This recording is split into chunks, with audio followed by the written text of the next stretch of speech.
박용남입니다. 에너지전환 지방정부협의회에서 탄소제로 교통체계 방향과 쟁점이란 아주 무겁고 어려운 주제를 가지고 발표해달라는 요청을 받았습니다. 제가 공자님처럼 현자도 아닌데 이것을 25분 내에 발표하는 것은 현실적으로 매우 어려울 것 같습니다. 그래서 제가 선택한 방법은 준비된 자료를 요점만 축약해서 말씀드리고 나머지는 이미 공유된 자료를 참고하시면 좋겠다는 제 생각을 먼저 전해드립니다. 제가 발표할 순서는 크게 4가지 분야로 나누어서 여러분들에게 말씀드리겠습니다. 첫 번째로는 탄소 제로 도시와 교통 부분이 감축 옵션에 대해서 간략하게 설명드리고, 두 번째로는 탈탄소화의 기본 방향, 그리고 세 번째로는 탄소 제로 교통 체계를 향한 주요 전략을 외국의 사례를 통해서 여러분들에게 소개를 드리겠습니다. 그리고 마지막으로 이 사례로부터 배운 그런 교훈이라든가 우리 사회에서 주요 쟁점으로 등장되어 있는 그런 내용들을 제가 요약해서 여러분들에게 발표를 하도록 그렇게 하겠습니다. 저는 이 탄소 제로 도시를 달성하기 위한 주요 감축 옵션으로는 크게 3가지 영역에서 이루어진다고 보고 있는데, 하나는 도시 안에서 얼마나 연결성을 보장해 줄 건가 하는 것이 중요한 과제 중에 하나겠죠.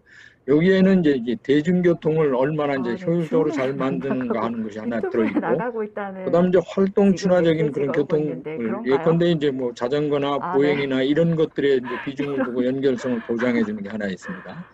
두 번째로는 컴팩트 시티를 만든다고 도시를 적정한 수준에서 고밀도 개발을 효율적으로 얼마나 잘하느냐 하는 것이 하나 중요한 과제 중에 하나고요.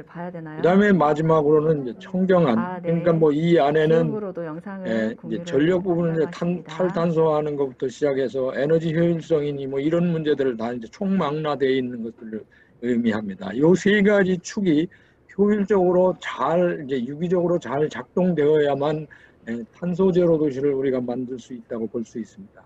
그럼 이 탄소 제로 도시를 만들려면 우리가 어떤 노력을 해야 되는가 하는 것들을 본격적으로 말하기 전에 국제사회에서 교통 부분에서 이산화탄소 배출 시나리오가 대강 어떻게 되어 있는가를 먼저 소개를 드리도록 그렇게 하겠습니다. 교통 부분에서 배출량 전망치를 보면 지금 여기 하늘색으로 표시되어 있는 배출량 전망치는 기존에 우리가 교통 부분에서 에너지 쓰고 있는 거를 줄이는 거에 따라서 대강 이 수준에 맞춰서 이산화탄소 배출이 된다는 걸 전제로 하고 있는 거고요. 그 다음에 이 도시 시나리오를 따라가면 이 노란색 표시로 되어 있는 이 부분이고요. 1.5도시 시나리오는 따라가면 이와 같이 이산화탄소 배출량을 감소해야 됩니다. 지구온난화가 1.5도시 이하로 유지되도록 하기 위해서는 2050년까지 운송 부분의 CO2 배출량을 0.8기가톤에서 4.1기가톤 사이로 줄여야 됩니다. 이는 1인당 배출량을 현재의 수준과 비교해서 90%까지 줄이는 것을 의미합니다.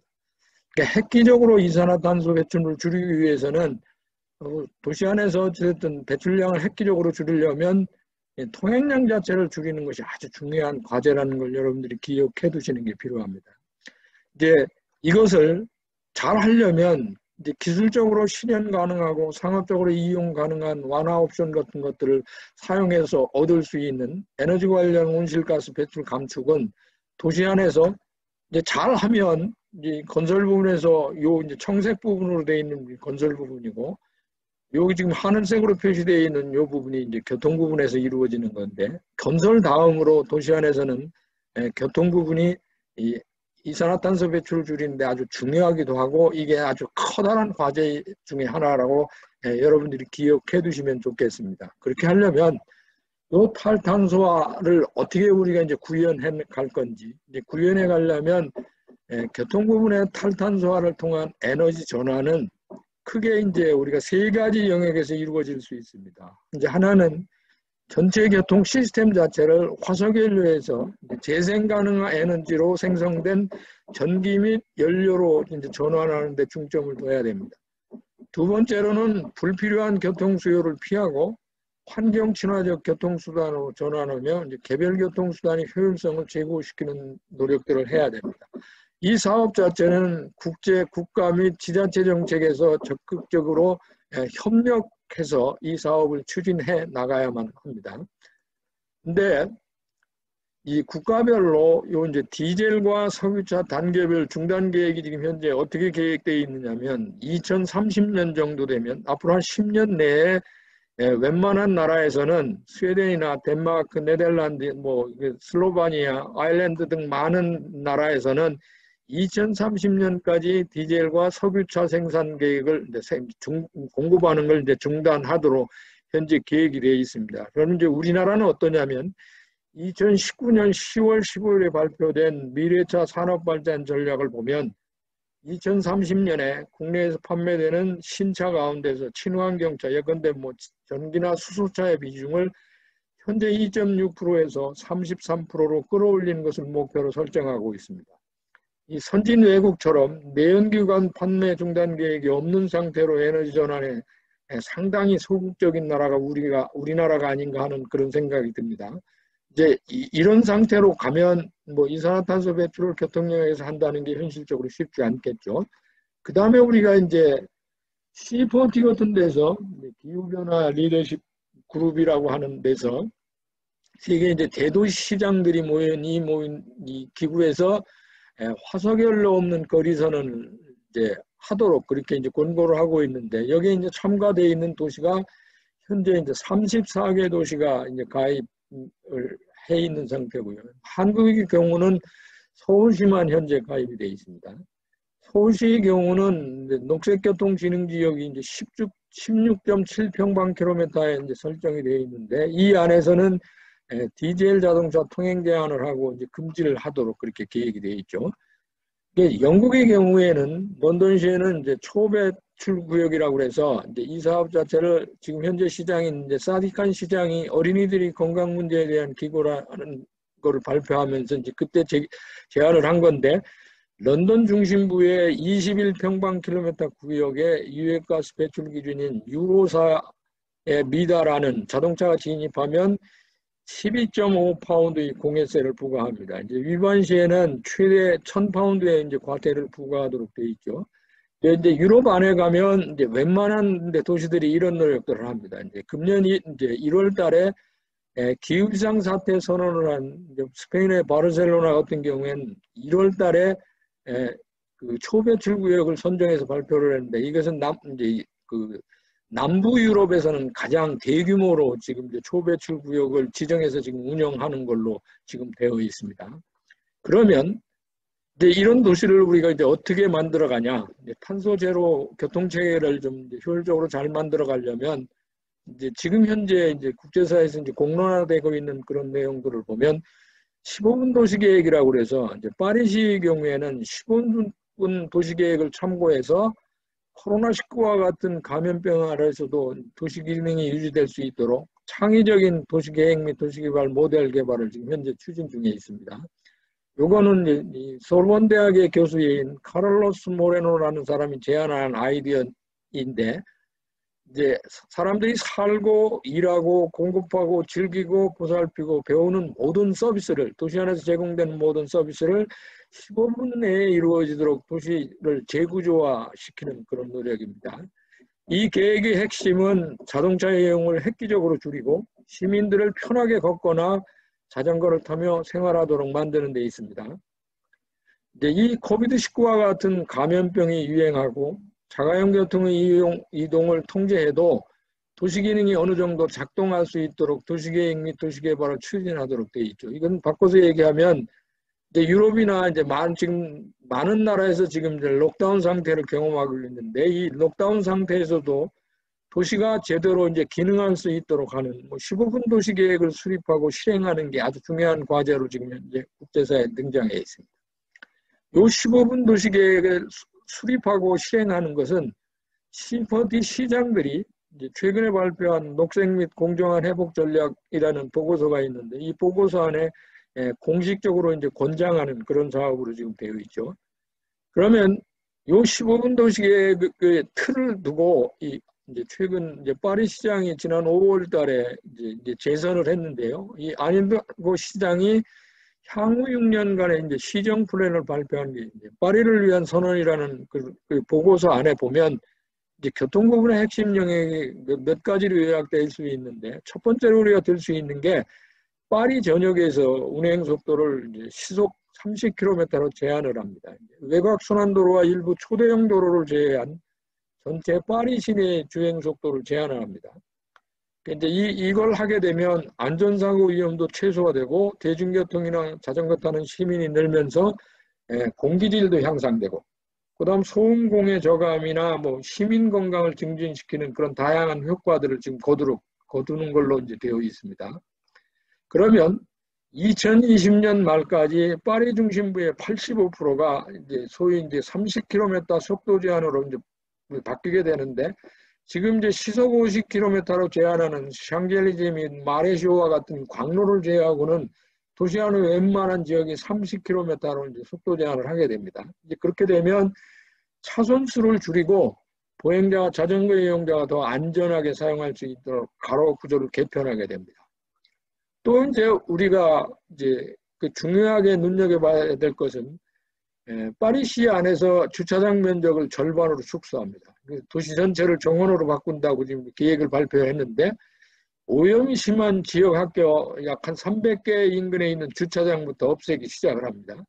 이제 보도를 확대하고 자전거 전용도로를 건설하는 그런 사업들을 본격적으로 추진하는데, 2019년도에 발표된 한 보고서에 의하면 파리에서 이제 83,500개의 노상 주차 공간이 있습니다.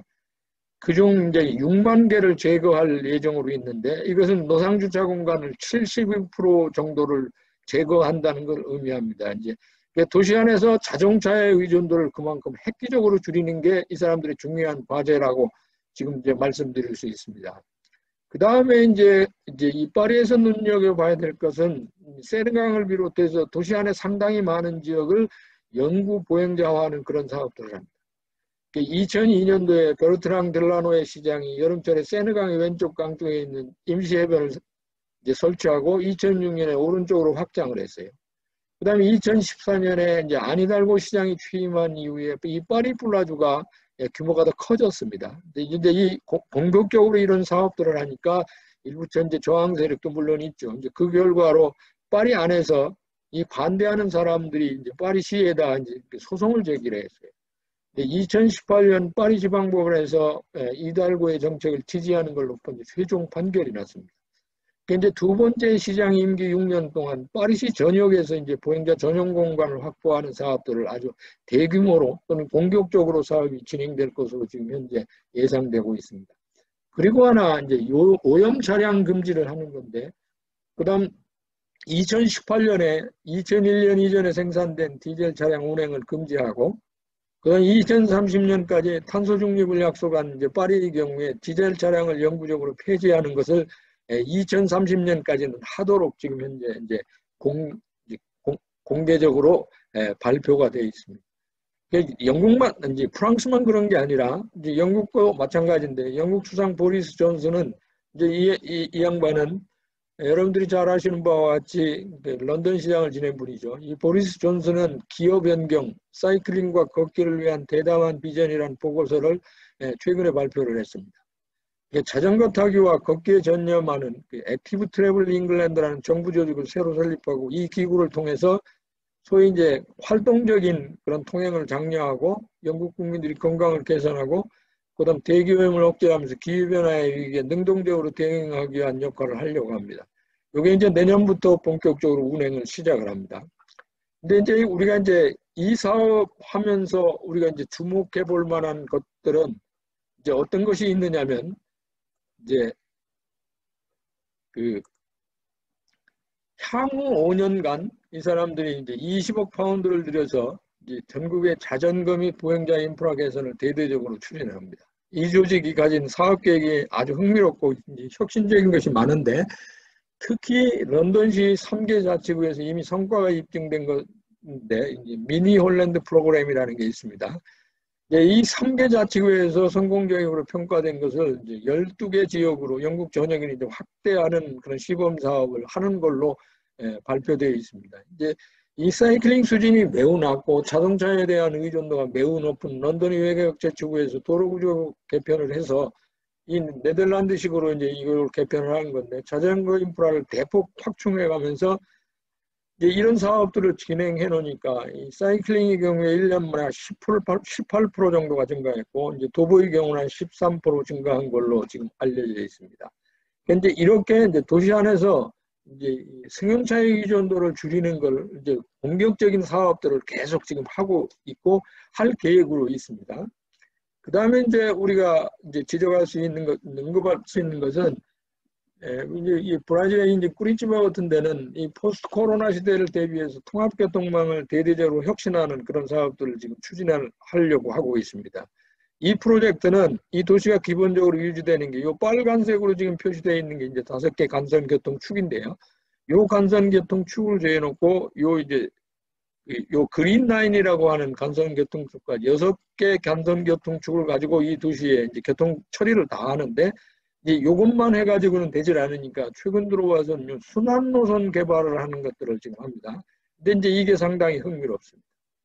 이제 이 간선교통축을 에서 벗어난 요 순환 노선 안에 인터투 프로젝트를 지금 현재 이제 추진하는 걸로 지금 되어 있는데 주요 사업으로는 현대식 에어컨이 완비된 생태 친화적인 정류장을 건설을 하는데 이제 이 안에는 기존에 해왔던 그 이제 원통형 정류장에 있던 것들을 일부 교체합니다.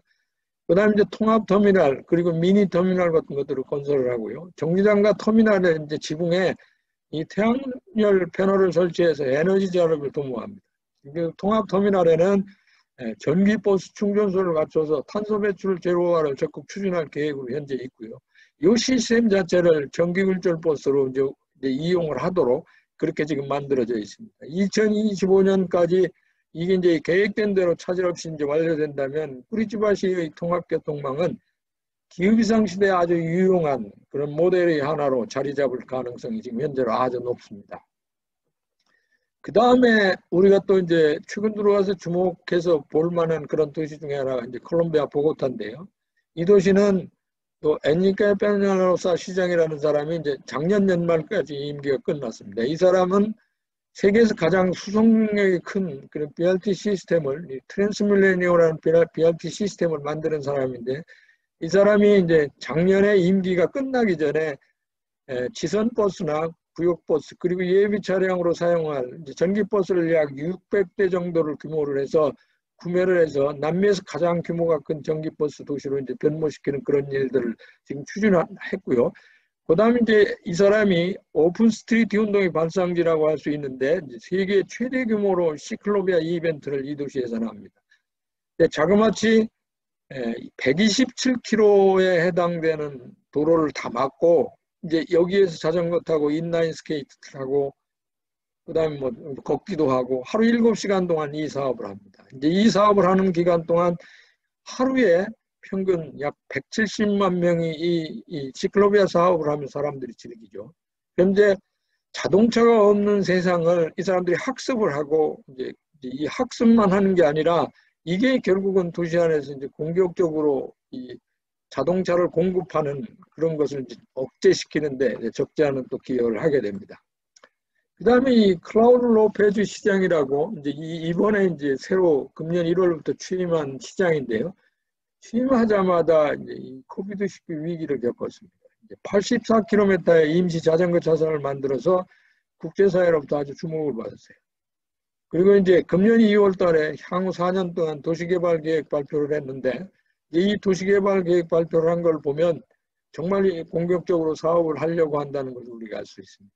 이제 기존에 자전거 전용 도로가 550km 정도 이제 조성이 되어 있는데 여기에 이제 280km의 추가 건설 계획을 발표를 했어요. 그다음에 이제 장기적인 목표로는 교통수단 분담률의 50%를 자전거나 전동 스쿠터와 같은 마이크로 모빌리티로 이제 전환시키려고 그렇게 계획을 하고 있습니다. 그 다음에 우리가 이제 외국 사례로부터 배운 교훈 및 쟁점 같은 것들을 이제 간단히 말씀을 드리면 도시교통 정책의 우선순위가 이 그림처럼 역피라미드형으로 바뀌고 있습니다. 지금까지는 도시를 유지하고 관리하는데 가장 우선순위를 두고 배려를 해주는 게 자동차였다면 이제 지금은 이제 자동차가 맨 하위에 가 있습니다. 걷는 거, 자전거 타는 게 가장 중요하고요. 그다음에 이제 대중교통이나 이제 이런 거에 이제 비중을 두도록 그렇게 도시교통 시스템이 지금 바뀌고 있습니다. 제가 이제 그런 한 예로 프랑스 파리 예를 들면 교통 부분에서 이제 에너지 전환을 통해서 구체적인 성과를 거둔 그런 도시 중에 하나인데요. 이 도시의 경우에는 온실가스 배출량을 2004년에서 2014년 사이에 약 한 39% 정도를 줄였습니다. 이렇게 하게 된 데는 자전거 전용도로 같은 것들을 약 한 700% 정도 증대시켰고요. 그다음에 이제 벨리브와 같은 공공자전거 시스템 같은 거를 공격적으로 이제 도입을 했고, 그다음에 이제 트램 건설하고 뭐 이런 것들을 통해서 이제 파리에서 이산화탄소 배출을 획기적으로 줄였습니다. 그다음에 이제 이 토지이용 계획과 교통 계획을 통합하는 요 탄소 제로 도시 만들려면 대중교통 지향형 도시 개발에다가 자전거 고속도로를 결합해서 에너지를 획기적으로 줄일 수 있는 그런 시스템들을 만들어야 됩니다. 가능한 한 화석연료를 사용하지 않는 생태교통 시스템을 구축해야 되는데, 이거는 지역 및 재정 여건을 감안을 해서 트램이나 간선급행버스 시스템 같은 것들을 효율적으로 잘 만들어서 운영하는 것이 필요하고요. 그 다음에 이제 자전거 하이웨이를 비롯해 체계적인 자전거 전용도로만 구축하는 거. 그 다음에 C40 화석연료 없는 거리 선언 같은 것들을 이제 지역 단위에서 그런 것들을 선언하고 그런 것들을 이제 그런 구역을 설정해서 운영하는 것이 필요해 보입니다. 그 다음에 이제 화석연료가 아닌 전기, 바이오디젤 등 에너지원으로 이제 기후 친화적인 교통수단으로 전환하는 노력이 필요합니다. 덴마크에서는 2030년까지 전기 승용차만 판매한다고 선언을 했습니다. 코펜하겐이 2025년까지 세계 최초로 탄소 중립 도시를 목표로 하고 있습니다. 그러니까 이제 그 다음에는 공공자전거 및 킥보드 시스템 구축 및 운영을 하는 것이 필요하죠. 사물 인터넷 기반의 공유자전거 시스템을 도입하거나 전기자전거 및 전동 킥보드 같은 퍼스널 모빌리티 시스템 개발해서 운영을 하고 그런 노력들이 필요하겠죠. 그 다음에 세계보건기구에서 이제 가장 중요한 사업이라 공중보건 사업이라고 권고하고 있는 것 중에 하나, 앞에서 설명드린 것처럼 보고다시 이제 시클로비아 같은 시책들을 추진하는 겁니다. 도시 안에서 통행 자체를 획기적으로 줄이는 것도 하고, 그다음 시민들이 직접 체험할 수 있는 그런 프로그램들을 이제 운영하는 게 필요해 보입니다. 근데 이제 보행자 전용 거리를 만들거나 플레이 스트리트를 지정 운영 확대하는 그런 노력들이 필요하겠죠. 근데 이제 제가 이렇게 말씀을 이렇게 드리지만 교통 부분에서 사실 이만큼 이산화탄소를 획기적으로 줄이는 노력을 하기가 상당히 그렇게 쉽지는 않습니다. UNEP에서 전망한 1.5도시 시나리오를 보면 2030년까지 매년 7.6%씩 이산화탄소 배출량을 감축하는 것이 필요하다고 합니다. 근데 이제 7.6%라고 하는 것은 거의 지금 이제 코로나 상황에서 이산화탄소 배출 감소되는 거랑 거의 맞먹는 수준이기 때문에 이것이 이제 생각처럼 운영하기도 실천하기도 쉽지 않습니다. 자, 제가 이제 유럽의 경우에 북미별 온실가스 배출량 현황을 이제 간단히 말씀을 드리면 분야별로 이제 이 여러 개 영역이 있는데 요 지금 이제 회색으로 되어 있는 게 수송 부분입니다. 다른 에너지나 그다음 산업이나 많은 영역에서 이산화탄소 배출량을 이제 배출 저감 노력을 하면 이제 배출량이 이제 적지 않게 줍니다. 근데 이제 이 수송 영역은 공교롭게도 이 넷제로를 실현하는데 가장 어려운 영역으로 평가되고 있어요. 공격적으로 이산화탄소 배출 저감 노력을 했는데도 그렇게 쉽게 줄지는 않습니다. 그만큼 힘든 게 이제 이 교통 분야라고 여러분들에게 말씀드릴 수 있습니다. 유럽의 경우에 교통부분 온실가스 배출량 목표를 보면 2018년에는 10억 9,700만 톤을 배출하고 있었는데 2030년까지는 9억 2,900, 그 다음에 2050년까지는 3억 3,700으로 이렇게 줄여야 되니까 아주 획기적으로 교통부문의 온실가스 배출량 목표를 이렇게 줄이지 않으면 사실 우리가 지구온난화를 예방하기가 현실적으로 어렵다는 것을 이야기를 합니다. 그런데 유럽의 경우에도 이 정도 지금 되고 있는데 유럽 사람들도 이 목표를 달성하는 게 이제 어렵다고 지금 얘기를 하고 있는데 우리나라의 경우는 이제 어떻게 하고 있느냐면 이런 시나리오가 물론 없는 것은 말할 것도 없고 이제 여러분들 잘 아시는 바와 같이 얼마 전에 이제 한국판 뉴딜이라는 걸 발표했죠. 이 안에는 디지털 뉴딜과 그린 뉴딜로 구성이 되어 있습니다. 근데 이 그린뉴딜의 이제 중요한 사업의 핵심은 어디에 있느냐면 이제 전기차나 수소차 등 그린 모빌리티를 보고 확대하는 것이 이제 핵심입니다. 그게 이제 전기차를 이제 뭐 약 113만 대 이제 보급하고 충전 인프라를 확충하고, 그다음 수소차 한 20만 대 확충하고 충전 인프라 450대 설치하는 것입니다. 그다음 수소 생산기지 같은 것들을 만들어서 수소 유통기관 구축하도록 지금 현재 계획이 되어 있어요. 이외에는 노후 차량, 그러니까 노후 경유차 LPG나 전기차로 전환하거나 조기 폐차하는 그런 사업을 지원하는 데 있죠. 근데 이제 이 사업 구상되어 있는 것들을 왜 이제 이게 문제가 있다고 저는 생각을 하느냐면, 블룸버그 NEF에서 이제 보고서를 최근에 발표했는데, 이제 이 보고서를 보면 자동차나 버스, 경트럭 시장의 대부분은 앞으로 이제 이 수소에 기반을 둔 연료전지보다는 저렴한 솔루션인 배터리 전기 기술을 이제 채택할 것이라고 전망된다고 이야기를 하고 있습니다. 이제 폭스바겐에서 이제 전기차와 수소차의 에너지 효율을 비교한 그런 결과를 성명으로 이제 이 사람들이 발표한 적이 있는데, 전기차는 총 효율이 차종에 따라서 한 70 내지 90% 정도 됩니다. 근데 수소차는 25에서 35% 정도밖에 되지 않아요.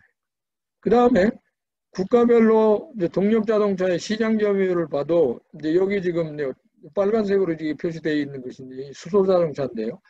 유럽 자동차 제조대협회에서 작년 연말에 발표된 그런 시장 점유율을 봐도 이 수소 자동차는 존재감이 거의 없습니다.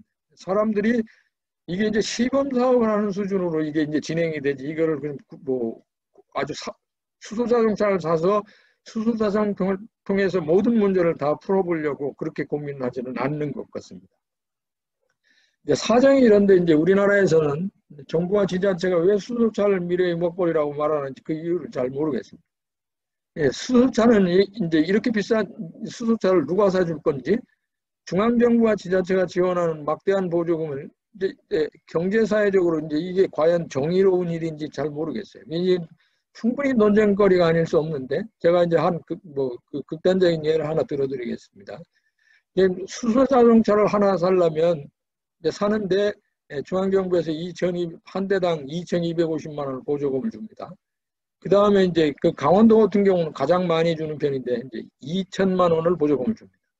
이제 광역 및 기초자치단체가 2천만 원을 주고 그래서 4,250만 원을 이제 수소자동차를 사는데 지원을 하는데, 과연 이제 이렇게 하는 방식이 이제 경제사회적으로 과연 정의로운지 그런 걸 잘 모르죠. 이건 논쟁거리가 충분히 될 만한데, 이제 이거에 대한 그런 논의도 사실 우리 사회는 별로 없는 것 같습니다.